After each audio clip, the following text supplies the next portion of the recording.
We read today in 2 Corinthians 5:18, where it says, "Everything is from God, who has reconciled us to himself through Christ and has given us the ministry of reconciliation."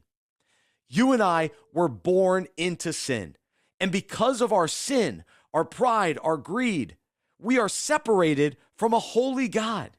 And this causes a fractured relationship and a chasm between us and him. But praise God that he made a way for us to be reconciled to him.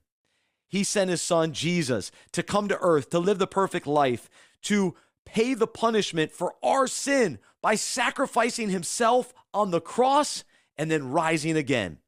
Now, when we place our faith in Jesus, he puts us in right standing with God.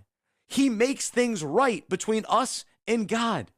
Because of this reconciliation through faith in Christ, we are now connected to the God of the universe, and we are united to our Creator.